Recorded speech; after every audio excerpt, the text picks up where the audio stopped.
Hello friends, welcome to optimistic studies. Optimistic studies में आप सभी का स्वागत है। आज से हम न्यू सीरीज स्टार्ट करने जा रहे हैं जिसके तहत हम Indian polity constitution of India cover करेंगे। यूट्यूब में इसके सभी वीडियोस अवेलेबल आप लोगों को करवाए जाएंगे, साथ में इसके फ्री पीडीएफ भी आपको अवेलेबल करवाए जाएंगे। जो भी लेक्चर होंगे यूट्यूब में उसके सभी के पीडीएफ आपको फ्री ऑफ कॉस्ट अवेलेबल करवाए जाएंगे। इसमें हम कवर क्या करने जा रहे हैं, जैसा कि आप सभी जानते हैं, आप चाहे जिस भी कॉम्पिटिटिव एग्ज़ाम के लिए प्रिपेयर कर रहे हो, चाहे यूपीएससी हो, पीएससी हो, व्यापम हो, एसएससी हो, रेलवे हो, जहाँ कहीं भी Indian polity as a subject है उसके लिए प्रेफर किया जाता है एम लक्ष्मीकांत को। हमारे लिए बहुत ज़्यादा ज़रूरी हो जाता है टिल अवर एग्ज़ाम, जब तक हम एग्ज़ाम दे रहे हैं, कि हम बार बार रिवाइज़ करें। यदि हम पढ़े हैं तो भी बहुत अच्छा है, नहीं पढ़े हैं तो कोई भी दिक्कत नहीं है। यदि पढ़े हैं तो बार बार हमको रिवीजन करने की आवश्यकता है, तो ये लेक्चर आपके लिए इम्पॉर्टेंट है। आपने नहीं पढ़ा है तो आपकी जानकारी के लिए ये लेक्चर आप लोगों के लिए इम्पॉर्टेंट होने वाला है। तो यदि आप चैनल पे न्यू है तो चैनल को सब्सक्राइब कर लीजिए और बेल नोटिफिकेशन को ऑन रखिए, जिससे हम जो भी वीडियो डालें तो आप तक पहुंचती रहे। यदि आप CGAD-EO एग्ज़ाम के लिए प्रिपेयर कर रहे हैं तो उसमें आपको बहुत अच्छे से पता होगा जीएस पोर्शन, जहाँ पे India GSC constitution of India आपके सिलेबस में मेंशन है। तो वहाँ पे कॉन्स्टिट्यूशन ऑफ इंडिया बोल दिया है, इसका मतलब आपको पूरा पढ़ना है। आप ये नहीं जानते हैं कि क्वेश्चन कहाँ से आएगा, और आप इवन एक भी नंबर को रिस्क नहीं ले सकते, एक भी नंबर का रिस्क नहीं ले सकते। आप किसी पोर्शन को छोड़ नहीं सकते कि चलो छोड़ो, इसको तो नहीं पढ़ेंगे, बाकी में कवर कर लेंगे, क्योंकि आपको पता नहीं है कि क्या आने वाला है, क्या नहीं आने वाला है। तो आप यदि इंडियन पॉलिटी को कवर करेंगे तो आज आपके पास समय है। अभी ना व्यापम किसी भी प्रकार का नोटिफिकेशन जारी किया है, ना पीएससी किसी भी प्रकार का कोई नोटिफिकेशन जारी किए हैं, तो अभी आपके पास समय है, आप बहुत अच्छे से पढ़ सकते हैं। चाहे वो प्री के लिए हो, CGPSC प्री के लिए हो, जैसा कि मेंस में भी आपके पॉलिटी है उसके लिए भी हो, तो हम इस सीरीज़ में पूरा basic to advance level cover करेंगे, जहाँ पे प्रीवियस ईयर क्वेश्चन पेपर को ध्यान में रखते हुए पूरी सीरीज़, पूरे लेक्चर को बनाया जाएगा। तो ये आप लोगों के लिए बहुत ही ज़्यादा, आप लोगों को ध्यान में रखते हुए ये पूरी सीरीज़ को लॉन्च किया जा रहा है, तो आप इसका लाभ लीजिए और साथ में आप कवर करते हुए चलिए।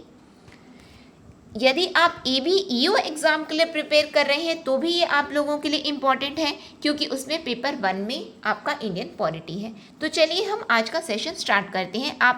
आई होप आप जान गए होंगे कि किस तरह से क्या हम कवर करने जा रहे हैं।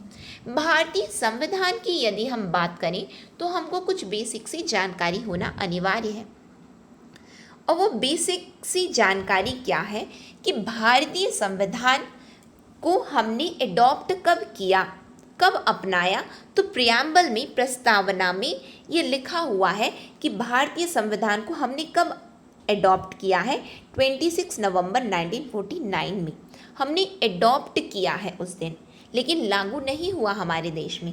लागू कब हुआ है? It came into effects on 26 जनवरी 1950। 26 जनवरी 1950 को ये पूरी तरह से भारत देश में लागू हुआ।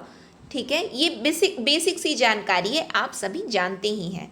जैसा कि मैंने आपको बताया है, यदि आपने पटवारी का एग्ज़ाम दिया है तो आपको पता होगा कि बेसिक से क्वेश्चन आए थे, लेकिन स्टिल हमसे नहीं बन पा रहे थे। कारण हम ये सोचते हैं बहुत ही एडवांस आ रहा है, लेकिन वो बेसिक पूछ लिया।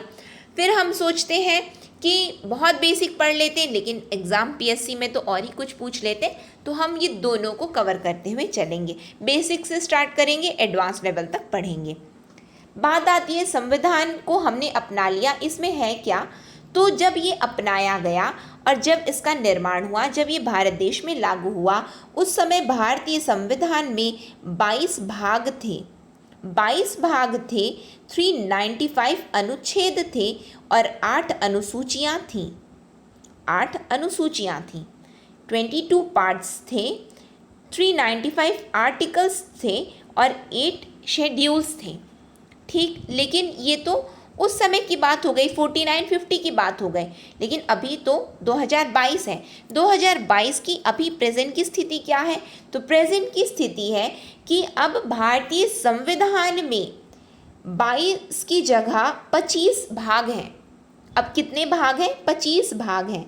इन 25 भाग में 12 अनुसूचियां हैं। कितनी अनुसूचियां हैं?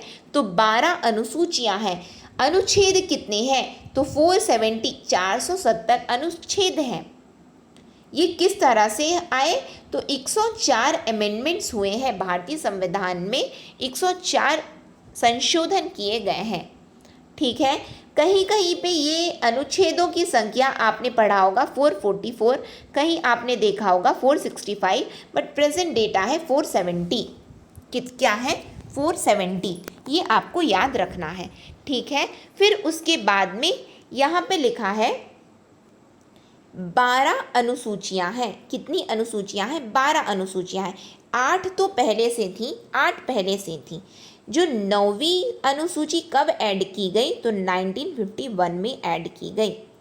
फिर 10वीं अनुसूची कब ऐड की गई? तो 10वीं अनुसूची 1985 में ऐड की गई।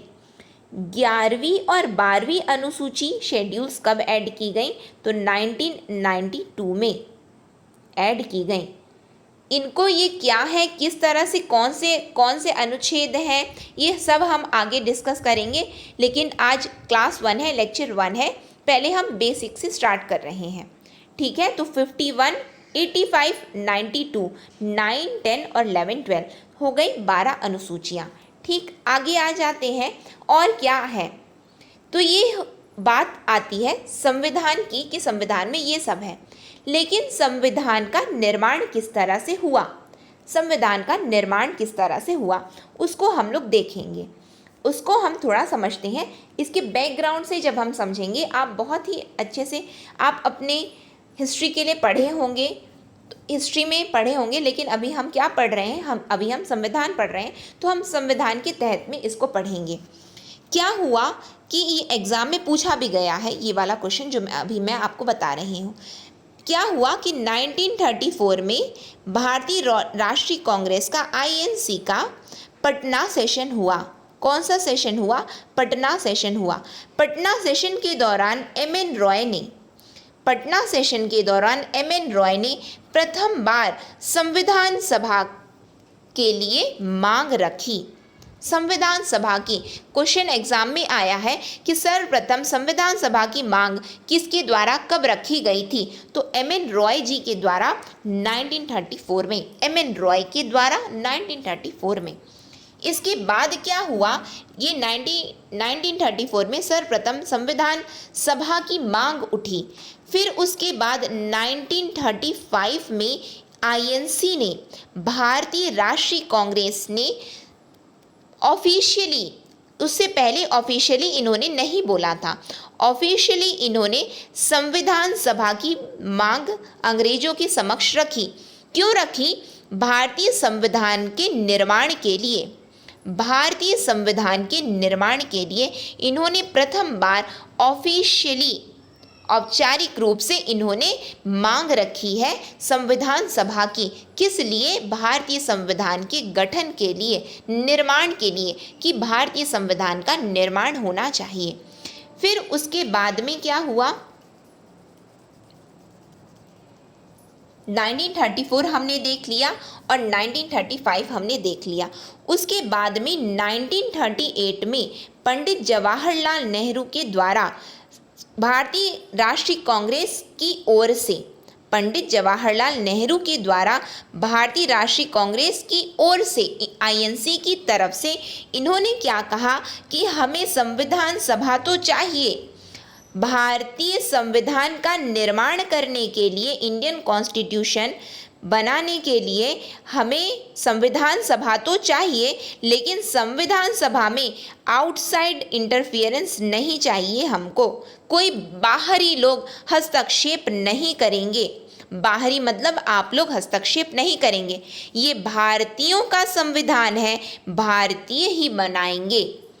कब बोला इन्होंने? 1938 में बोला। इसके तहत में अंग्रेजों ने 1948 में अगस्त ऑफर के जरिए आईएनसी की भारतीय राष्ट्रीय कांग्रेस की इस मांग को स्वीकार कर लिया कि ठीक है, भारतीय संविधान के निर्माण के लिए संविधान सभा का उसी क्रम में इन्होंने केवल माना। इसी क्रम में इन्होंने 1942 में क्रिप्स मिशन को भारत देश में भेजा। क्रिप्स मिशन की अध्यक्षता कौन कर रहे थे? तो सर स्टैफर्ड क्रिप्स की अध्यक्षता में क्रिप्स मिशन हमारे भारत में आया। स्टैफर्ड क्रिप्स, ठीक है, इनकी अध्यक्षता में क्रिप्स मिशन हमारे भारत देश में आया। और क्रिप्स मिशन ने क्या बोला कि ठीक है, आप लोगों का इंडिपेंडेंट कॉन्स्टिट्यूशन, स्वतंत्र संविधान का निर्माण आप कर सकते हैं। लेकिन कब कर सकते हैं? तो उस समय द्वितीय विश्व युद्ध चल रहा था। तो द्वितीय विश्व युद्ध के बाद किसने बोला? तो क्रिप्स मिशन ने बोला। कब बोला? कब आया? तो 1942 में आया, ठीक है। फिर उसके बाद में क्या हुआ? उसके बाद में क्रिप्स मिशन की कुछ बातों को उन्होंने क्या किया था? बहुत सारे प्रपोजल्स दिए थे, जो कि आपने हिस्ट्री में पढ़ा होगा। बहुत सारे प्रपोजल्स दिए थे क्रिप्स मिशन ने। उनकी प्रपोजल्स को जो मुस्लिम लीग का उस समय डिमांड क्या था? मुस्लिम लीग का डिमांड था कि 2 संविधान सभाएं बनाई जाएं, 2 कॉन्स्टिट्यूएंट असेंबलीज होनी चाहिए और उसके तहत 2 संविधान का निर्माण होना चाहिए, ठीक है। फिर इस क्रम में क्या हुआ? 1946 में ये मुस्लिम लीग की डिमांड थी, ठीक। फिर 1946 में भारत देश में कैबिनेट मिशन आया, ठीक है। यानी कि उन्होंने बोला था ना, क्या 1942 में क्रिप्स मिशन आया था। उन्होंने बोला था कि क्या होगा कि ठीक है, द्वितीय विश्व युद्ध खत्म हो जाने दो, फिर उसके बाद में आप अपने संविधान का निर्माण कर सकते हैं और उसके तहत हम संविधान सभा का निर्माण भी कर देंगे। तो इसलिए फिर कैबिनेट मिशन भारत देश में आया। कब आया? 1946 में कैबिनेट मिशन भारत देश में आया। कैबिनेट मिशन जब भारत देश में आया तो उसकी कुछ बातों को ध्यान में, क्योंकि बहुत सारे प्रपोजल्स थे, और कैबिनेट मिशन ने जो है सभी प्रस्तावों को माना और कैबिनेट मिशन मिशन प्लान के तहत हम बोल सकते हैं तो भारतीय संविधान सभा कॉन्स्टिट्यूएंट असेंबली संविधान सभा का निर्माण हुआ। इसका मतलब अब इन्होंने संविधान सभा का जब निर्माण हो गया है तो अब इन्होंने भारतीय संविधान का निर्माण किया, ठीक है। लेकिन इनकी शर्तों को बहुत सारी अलग अलग थे, लेकिन मुस्लिम लीग सेटिस्फाई थे इनकी बातों से। कैबिनेट मिशन की बातों से मुस्लिम लीग सेटिस्फाई थे, ठीक है। समझ में आया?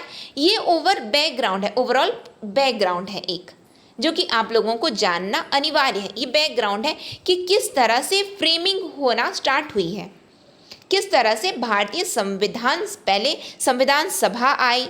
संविधान सभा किसके तहत आई है? तो ये वही अभी जो मैंने अब तक आपको बताया है वो यही है कि कैबिनेट मिशन प्लान के तहत में कॉन्स्टिट्यूएंट असेंबली का निर्माण हुआ है और उन्होंने संविधान को बनाया, भारतीय संविधान का निर्माण किया। ये वही लिखा हुआ है, ठीक है। आगे आ जाए हम लोग, आगे और क्या है? तो अब ये हमको ये समझ में आ गया कि संविधान सभा का निर्माण हो गया है।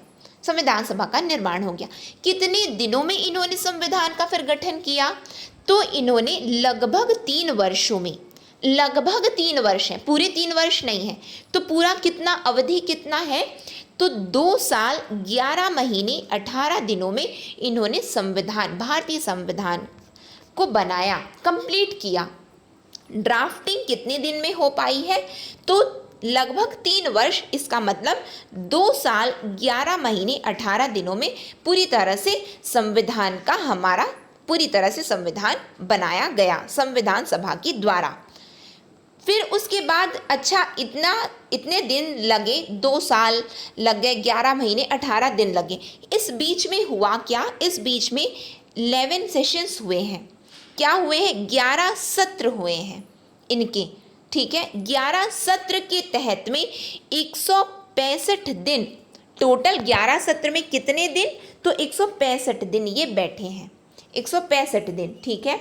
165 दिन में तो 114 दिन केवल डिस्कशन में निकल गए। केवल जो संविधान है, ड्राफ्ट कॉन्स्टिट्यूशन के संविधान के मसौदे पर विचार और चर्चा में ही व्यतीत हो गए। कितने दिन? 114 दिन। टोटल कितने दिन थे? तो 165 दिन। सत्र कितने थे? तो 11 सत्र थे, ठीक है। आगे आ जाएं, और क्या बात है? तो ये हमको पता चल गया कि इस तरह से हुआ, संविधान सभा ने इतना दिन लिया और वो आए इस तरह से। कंपोजिशन देख लें कि असेंबली में संविधान सभा की संरचना किस तरह से हुई है। तो संविधान सभा की संरचना के लिए बताया गया है, क्या बताया गया है यहाँ पे थोड़ा हम समझते हैं। यहाँ पे हम थोड़ा जो मैं बोल रही हूँ ना, ये पूरा पीडीएफ में अवेलेबल है, जो कि मैं आपको वही बताई ना कि आपको फ्री पीडीएफ मैं आपको अवेलेबल करवाऊँगी इसका, क्योंकि जिससे आप उसको पढ़ पाएँ, ठीक है। क्योंकि हम क्या करते हैं, लक्ष्मीकांत को थोड़े दिन पढ़े छोड़ दिए, या फिर पूरा पढ़े तो एग्ज़ाम से पहले उसको पूरा रिवाइज नहीं कर पाए। तो मैं आप लोगों के लिए क्रक्स नोट्स प्रिपेयर कर रही हूँ, आप लोगों के लिए ही है। तो मैं जो प्रिपेयर कर रही हूँ उसको आप लोग पढ़िए, ये एग्ज़ाम में आपको हेल्प ज़रूर करेगा।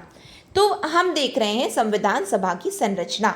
तो संविधान सभा की संरचना के तहत में क्या हुआ था कि ये लोगों का एग्जाम में पूछा गया है ये क्वेश्चन, ठीक है। तो ध्यान से सुनिए, संविधान सभा में क्या हुआ था, हमारी मांग क्या थी? हमारी मांग थी कि एडल्ट फ्रेंचाइज वयस्क मताधिकार के अनुसार, एडल्ट फ्रेंचाइज वयस्क मताधिकार के अनुसार इस संविधान सभा का आप पहले निर्माण कीजिए, फिर जो भी सदस्य होंगे सदस्यता एडल्ट फ्रेंचाइज, यानी कि हम वोट देंगे। हम बोले थे, है ना, भारतीय ये बोले थे कि हम वोट देंगे और बाकी जो है फिर उसके बाद ये सभा बैठेगी और फिर संविधान सभा हमारे संविधान का निर्माण करेगी। लेकिन क्या हुआ?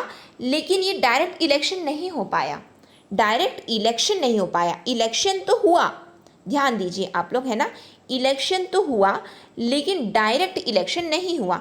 तो कौन सा इलेक्शन हुआ? इनडायरेक्ट इलेक्शन हुआ, इनडायरेक्ट इलेक्शन हुआ। इनडायरेक्ट इलेक्शन अप्रत्यक्ष चुनाव हुआ। अप्रत्यक्ष चुनाव कैसे हुआ कि जो प्रोविंशियल, जो प्रांतीय विधानसभाएं थी, विधानसभा मतलब जो प्रांतीय सभा थी, प्रोविंशियल असेंबली थी, प्रोविंशियल असेंबली के सदस्यों को हमने चुना। प्रांत जैसे कि हम ऐसा समझ सकते हैं कि हम अपने राज्यों के विधायकों को, इन लोगों को हमने चुन लिया है, उसके बाद फिर ये आगे अब वोट कर रहे हैं। इस तरह से हम समझ सकते हैं कि प्रांतीय जो हमने चुना, ठीक। लेकिन जो प्रोविंशियल असेंबली के जो सदस्य थे, अब उन्होंने संविधान सभा के सदस्यों का, अब इन्होंने फिर इनको चुना है। तो क्या हम डायरेक्टली चुन पाए? क्या हम तो नहीं चुन पाए, यानी कि वो क्या हो गया, हमारे लिए इनडायरेक्ट इलेक्शन हो गया, इनडायरेक्ट इलेक्शन हो गया, ठीक है। समझ में आया? इनडायरेक्ट इलेक्शन हुआ, इनडायरेक्ट इलेक्शन हुआ। तो एक पॉइंट यहाँ से निकल के आई कि इलेक्शन तो हुआ था, ठीक। फिर उसके बाद आगे क्या होता है कि पूरी तरह से आगे, इसको मैं यहाँ पे नहीं बताती, आगे बताऊंगी, जिससे आपको क्लियर, नहीं तो फिर यहाँ पे थोड़ा सा ये हो जाएगा कि दिख कुछ नहीं रहा है, केवल आप बोल रहे हैं, है ना। तो मैंने आपको क्या बताया कि इसके तहत में ये क्या हुआ है कि अप्रत्यक्ष चुनाव हुए हैं, इनडायरेक्ट इलेक्शन हुआ है। हमने प्रोविंशियल लेजिस्लेटिव असेंबली के सदस्यों को चुना था, फिर उन्होंने क्या किया था, कॉन्स्टिट्यूएंट असेंबली के सदस्यों का उन्होंने चुनाव किया, ठीक है। हमने अप्रत्यक्ष चुनाव द्वारा हुआ है, जिसके तहत में क्या हुआ कि प्रांतीय विधानसभा के सदस्यों के द्वारा वो किए हैं, इनको संविधान सभा की संरचना की गई है। और ये पूरा प्लान कौन बता रहा है? ये पूरा कैबिनेट मिशन के तहत में सब कुछ आया है, ठीक है। अभी जैसा कि मैंने आपको बताया, फिर संविधान सभा को, ठीक है, सबने चुन लिया, सब आ गए। तो फिर कितने सदस्य, कितने चुन करके आए हैं, कितने सदस्य हैं इस सभा में? तो 389 सदस्य, जब इसका पूरी तरह से इसका गठन हुआ, किसका, संविधान सभा का सदस्यता कितनी थी उसमें, तो 389 सदस्य थे। ठीक है, 389 सदस्य थे।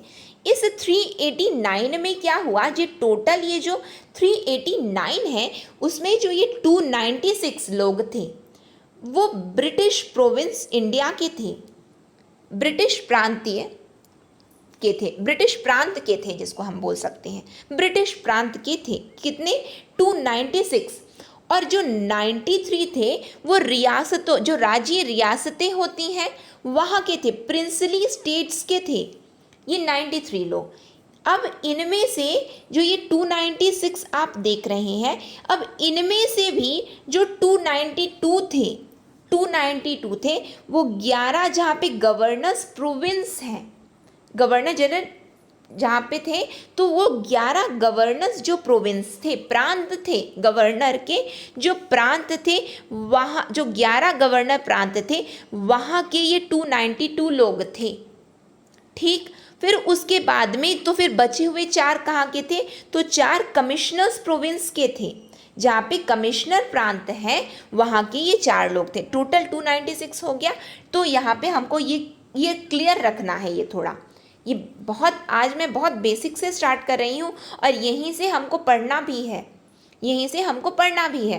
ठीक है, तो आप लोगों को ये एक एक पॉइंट जहाँ पे इम्पॉर्टेंट हो जाता है, क्योंकि एम लक्ष्मीकांत आप उठा करके देखेंगे यही सब दिया हुआ है, तो आप लोगों को पढ़ना इसी क्रम में है।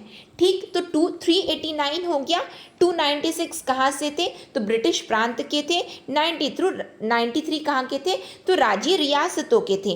अब ये 296 में जो 11 गवर्नर प्रांत के थे तो वो 292 थे वहाँ के, और जो ये 4 अन्य थे तो 4 अन्य कमिश्नर्स के जो प्रांत थे वहाँ के थे।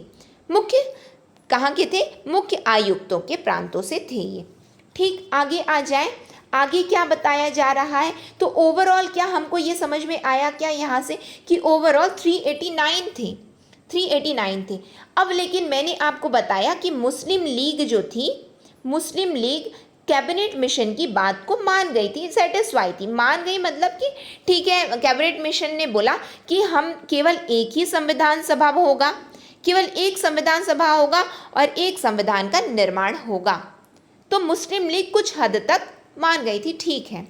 लेकिन बीच फिर क्या हुआ, फिर लेकिन ये मुस्लिम लीग क्या की, जो कि जिसको हम बोलते हैं, जहाँ मुस्लिम लीग में जो सदस्य थे वो कहाँ के थे, बेसिकली जहाँ पे पाकिस्तान अभी प्रेजेंट डे पाकिस्तान, उस एरिया को बिलोंग करते थे, उस एरिया को बिलोंग करते थे, वो जो है बाहर आ गए, यानी कि वो 389 सदस्य में से वो बाहर आ गए। तो फिर बचे कितने, फिर उसके बाद बचे कितने, तो ये जो 389 जो ओरिजिनल थे, उसके बाद मुस्लिम लीग जब बाहर आ गई, मुस्लिम लीग जब बाहर आ गई, विथड्रॉ कर ली अपने आप को, विथड्रॉ कर ली अपने आप को, तो बचे कितने, तो केवल बचे 299, यानी कि इन्होंने ही एक्चुअल में संविधान का निर्माण किया। कितने ने, 299 ने। ठीक है, इसका मतलब क्या हो गया, इसका मतलब ये जो हमने देखा ना यहाँ पे 296, इस पेज में हमने देखा है, इस पेज में हमने देखा ना 296, तो 296 से घट करके ये संख्या क्या हो गई, 296 से घट करके ये संख्या 229 हो गई, और 93 से घट करके ये संख्या कितनी हो गई, ये संख्या हो गई 70। ठीक है, तो समझ रहे आप लोग किस तरह से 299 हो गया, ओरिजिनल कितने थे, तो 389 थे, लेकिन मुस्लिम लीग जब बाहर आ गई तो बचे कितने, 299 बच गए केवल। ठीक है, इस तरह से ये पूरा गठन हुआ, किसका, संरचना, संविधान सभा की संरचना है। अब कैबिनेट मिशन, हम बार बार बोल रहे हैं कि कैबिनेट मिशन के रूप में ये इन्होंने आगे ये बढ़े हैं कि कैबिनेट मिशन ने सब कुछ सुझाव दिया है, उसके बाद ये संविधान सभा बना, फिर संविधान सभा ने संविधान का निर्माण किया। तो कैबिनेट मिशन, उन्होंने क्रिप्स मिशन ने क्या बोला था कि आप बना सकते हो अपना संविधान, इंडिपेंडेंटली बना सकते हो, लेकिन द्वितीय विश्व युद्ध खत्म होने के बाद में। तो द्वितीय विश्व युद्ध खत्म कब हुआ, जैसा कि हम जानते हैं 9 मई 1945 में खत्म हुआ। 45 में ख़त्म हो गया। ख़त्म होते ही क्या हुआ कि 3 ब्रिटिश कैबिनेट मिनिस्टर भारत में भेजे गए। 3 ब्रिटिश कैबिनेट मिनिस्टर आए, समझ रहे हैं आप लोग, कैबिनेट के मंत्री आए, इसीलिए इसका नाम क्या पड़ गया, कैबिनेट मिशन पड़ गया।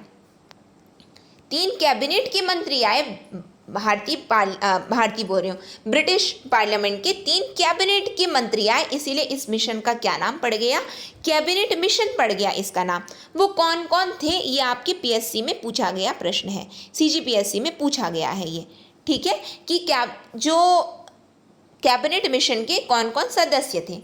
ठीक, तो कैबिनेट मिशन से 3 मंत्री आए थे, कौन कौन थे, Lord Pethick Lawrence, Stafford Cripps दोबारा आए थे। क्रिप्स मिशन की अध्यक्षता इन्होंने ही की थी, 1942 में यही आए थे, इन्होंने ही अध्यक्षता की थी। और तीसरे कौन थे, एवी अलेक्जेंडर होगा वो, ठीक है, एवी अलेक्जेंडर। ठीक, Lord Pethick Lawrence Cripps Alexander, LCA, ठीक है, LAC के रूप में भी आप क्या याद कर सकते हैं, LAC, Lawrence Alexander Cripps, line of actual control, LAC के रूप में आप लोग याद कर लीजिए, क्योंकि आपको याद करना है ना, नाम याद रखना है आपको, एग्जाम में पूछा है, दोबारा पूछ भी सकते हैं, ठीक है। फिर ये मिशन जो है भारत में आया कब, the mission was in India from, कब से कब तक ये भारत में था, तो मार्च 1946 से लेकर के मई 1946 तक था। भारत में कब कब था, मार्च 1946 से मई 1946 तक। इसके अंतर्गत 16 मई 1946 को इन्होंने अपने प्लान को पब्लिश किया, प्रकाशित किया। इन्होंने जो भी प्लान बनाया कब प्रकाशित किया, डेट हमको याद होनी चाहिए, 16 मई 1946 को, ठीक है, 1946 को इन्होंने बिल्कुल पब्लिश कर दिया कि इस तरह से आप ना अपना संविधान बनाइए और इस तरह से आप संविधान सभा को पहले बनाइए। इंडिपेंडेंट हम चाहते थे ना कि इंडिपेंडेंट हो, तो इंडिपेंडेंट हो गए, ठीक है।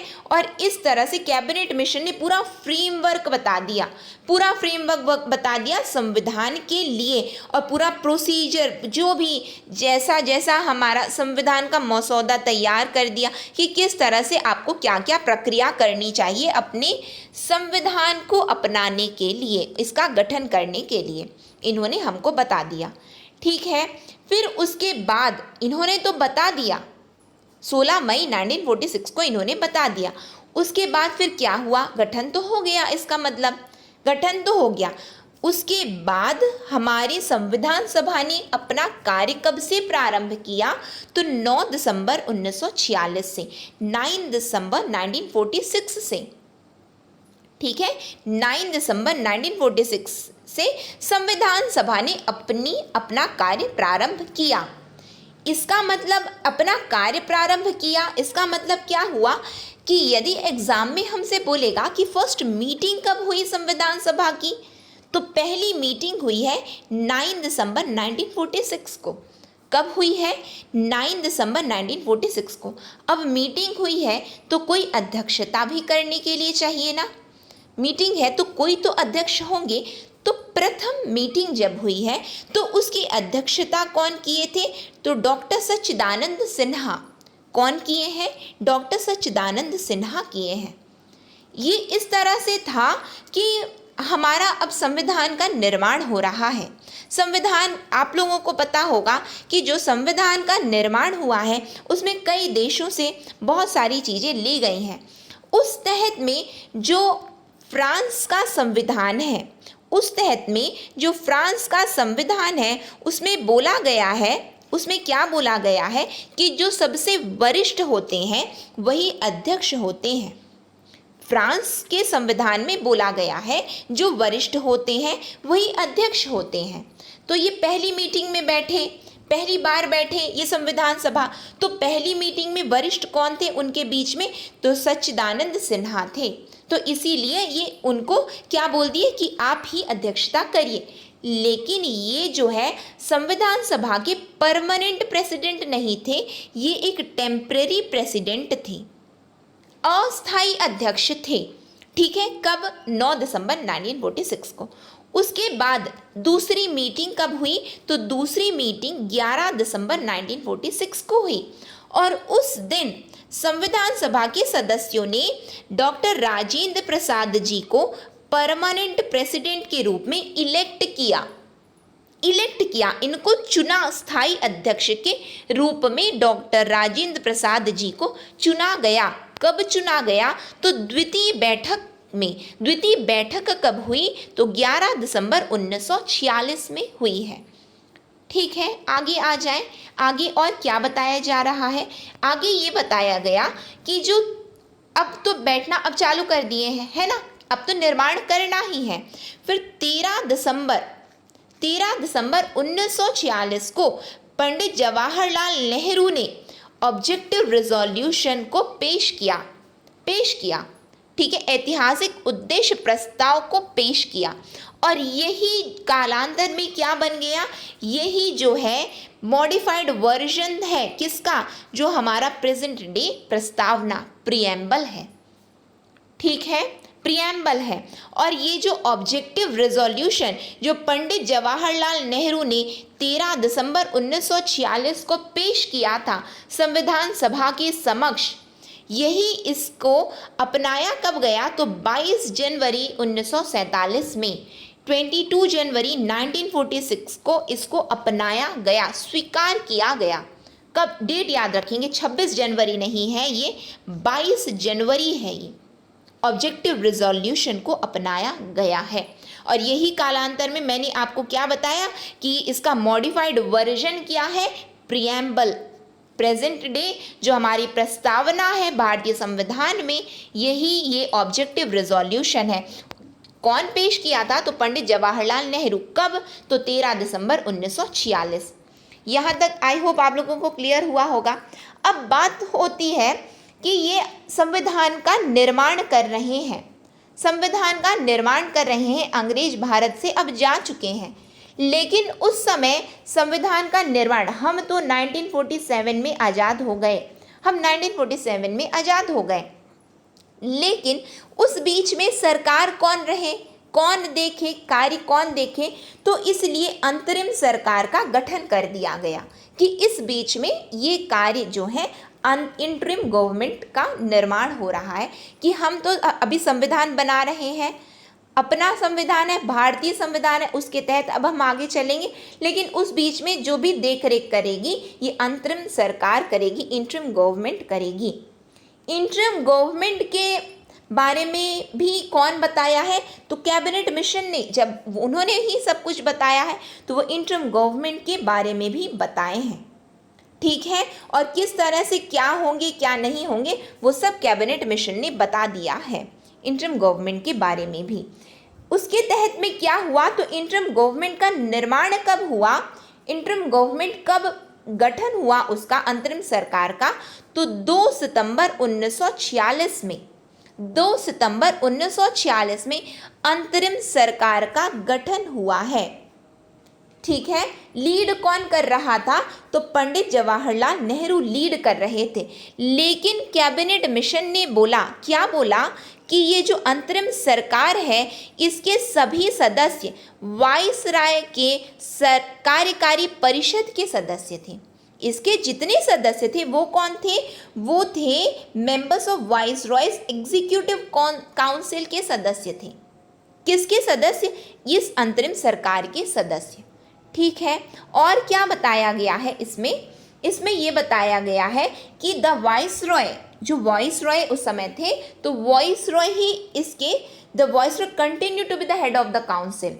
इसमें बोला गया ना, देखिए क्या बोला गया है, अंतरिम सरकार के सभी सदस्य वाइसरॉय की कार्यकारी परिषद के सदस्य होंगे। कार्यकारी परिषद, वाइसरॉयज एग्जीक्यूटिव काउंसिल, और इस एग्जीक्यूटिव काउंसिल के अध्यक्ष कौन है? तो कौन है? वाइसरॉय खुद हैं। प्रमुख उसके कौन है? वाइसरॉय हैं। और फिर पंडित जवाहरलाल नेहरू कौन थे? तो पंडित जवाहरलाल नेहरू प्रेसिडेंट कौन थे? वॉइस रॉय थे। पंडित जवाहरलाल नेहरू कौन थे? तो इसके उप अध्यक्ष थे, वाइस प्रेसिडेंट थे इस काउंसिल के, वॉइस रॉयस एग्जीक्यूटिव काउंसिल के, ठीक है, जिनकी अध्यक्षता यानी कि जो इंटरिम गवर्नमेंट थी, अंतरिम सरकार जो थी कार्य कर रही थी, ठीक है। अब हम दोबारा आ जाते हैं कि संविधान सभा में, कि संविधान अभी तक हमने समझ लिया, जैसा मैं बता रही हूँ उसी तरह से आपको पढ़ना है ना। अब हम आ जाते हैं संविधान सभा में। संविधान सभा में अब हमको ये बात पता चल गई है कि प्रांतीय विधानसभा के सदस्यों द्वारा इसका निर्वाचन हुआ है, क्योंकि भारत के लोग ने प्रांतीय विधानसभा के सदस्यों का निर्वाचन किया, जिन्होंने बदले में संविधान सभा का चुनाव किया, ठीक है, जिन्होंने संविधान सभा का चुनाव किया। इसका मतलब क्या हुआ, यहाँ से क्या हमको समझ में आता है? एक बात क्या आता है कि मैंने आपको बताया 296 जो थे वो ब्रिटिश प्रांतों से थे और 93 जो है प्रिंसली स्टेट्स से थे, प्रिंसली स्टेट्स से थे। इसके तहत में क्या हुआ है, इसके तहत में हमको ये एक बात समझनी है, वो क्या बात है कि इलेक्शन तो हुआ, साथ में नॉमिनेशंस हुए हैं, नामांकन हुआ है, नॉमिनेशंस हुए हैं, नामांकन। इसीलिए बोला जाता है ये संविधान सभा, ये जो संविधान सभा है वो पार्टली इलेक्टेड है। एग्जाम में पूछा गया है, सेम स्टेटमेंट पूछा गया है, इसलिए आपको बता रही हूँ, है ना। पार्टली इलेक्टेड है और पार्टली नॉमिनेटेड है, पार्टली इलेक्टेड है और पार्टली नॉमिनेटेड है, यानी कि कुछ लोग डायरेक्टली चुनाव से आए हैं और कुछ लोगों को नामांकित करके लाया गया है संविधान सभा में, ठीक है। यानी कि हमको क्या याद रखना है, पार्टली इलेक्टेड है और वो इलेक्शन भी इनडायरेक्ट है, अप्रत्यक्ष है ये चुनाव, प्रत्यक्ष चुनाव नहीं है, ठीक है। और ये जो संविधान सभा है इसमें सभी वर्ग के लोग समाहित थे, सभी वर्ग के लोग मतलब मुस्लिम, सिख और जनरल्स। जनरल मतलब होते हैं कि all except Muslim and Sikhs, all except Muslim and Sikhs, ठीक है, सभी लोग थे इसमें। साथ में और क्या है, और क्या हमारी जानकारी में होना चाहिए इसके तहत में और हमारी जानकारी में ये होना चाहिए कि इस संविधान सभा में 3 महिला सदस्य भी थीं। इस संविधान सभा में 3 महिला सदस्य थीं और वो 3 महिला सदस्य कौन कौन थी? 3 महिला सदस्य थी सरोजिनी नायडू, ठीक है, कौन थी? सरोजिनी नायडू,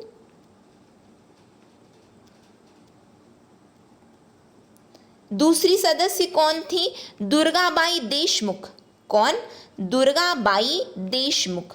एग्जाम में पोल देता है कि हमको बताना रहता है कि कौन कौन थे। आपने यदि प्रीवियस ईयर क्वेश्चन पेपर देखा होगा तो आप जान रहे हैं, दुर्गाबाई देशमुख। और तीसरी महिला सदस्य कौन थी? हंसा मेहता। कौन थी? हंसा मेहता। ये 3 महिलाएं थी जो संविधान सभा में थी, ठीक है। उसके बाद आता है जो Frank Anthony Anglo Indian community को रिप्रेजेंट कर रहे थे संविधान सभा में। फ्रैंक एंथनी एंग्लो इंडियन समुदाय का प्रतिनिधित्व कर रहे थे संविधान सभा में, ठीक है। आगे आ जाएं, और क्या है तो, और डॉक्टर सच्चिदानंद सिन्हा के बारे में हमने देख लिया कि ये प्रथम अध्यक्ष थे, लेकिन वो अस्थायी थे। स्थायी अध्यक्ष कौन थे? डॉक्टर राजेंद्र प्रसाद थे। और doctor B are Ambedkar ji किसके चेयरमैन थे? तो ड्राफ्टिंग कमेटी के ये चेयरमैन थे, ठीक है। तो ये आपको इतना आज जो हमने ये सब को किया है, आई होप आप लोगों को ये सब पता होगा, ठीक। फिर उसके बाद बात आ जाती है ये संविधान सभा। आपको ये मैंने आपको बताया कि इंटरिम गवर्नमेंट, अंतरिम सरकार है, और एक तरफ में कॉन्स्टिट्यूएंट असेंबली है, एक तरफ में अंतरिम सरकार काम कर रही है, एक तरफ में संविधान सभा कार्य कर रही है। संविधान सभा को अब 2 कार्य करने हैं, 2 कार्य करने हैं। क्या क्या कार्य करना है? एक तो इनको कॉन्स्टिट्यूएंट बॉडी के रूप में बैठना है, संविधान सभा को एक तो संविधान सभा की बैठक संविधान सभा के रूप में होगी और दूसरी बैठक विधायी निकाय के रूप में होगी। क्यों? कि आपको क्या करना है, एक लेजिस्लेटिव बॉडी और कॉन्स्टिट्यूएंट बॉडी। क्यों?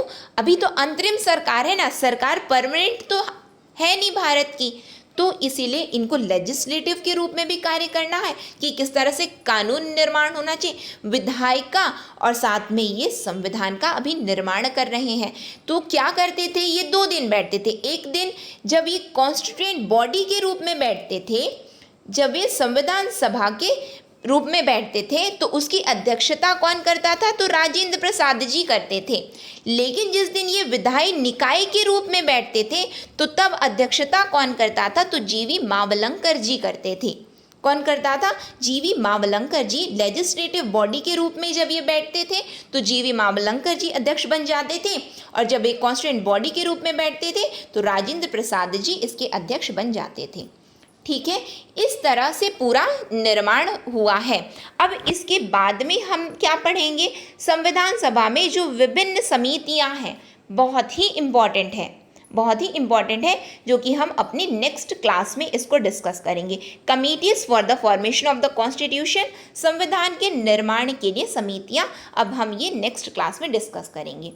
अब बात आती है इसकी फ्री पीडीएफ की। इसका फ्री पीडीएफ जो भी लेक्चर होगा इंडियन पॉलिटी का, जहाँ पे हम पूरा कवर करेंगे, जो कि आपके CGPSC, CG व्यापम या फिर अन्य प्रतियोगी परीक्षाओं सभी को कवर करते हुए हम ये सेशन को लाए हैं आपके लिए। YouTube पर रहेगा, बिल्कुल फ्री रहेगा, आप अपनी सुविधा अनुसार जब चाहें तब देखें। ठीक है, साथ में इसकी फ्री पीडीएफ आपको अवेलेबल करवाई जा रही है।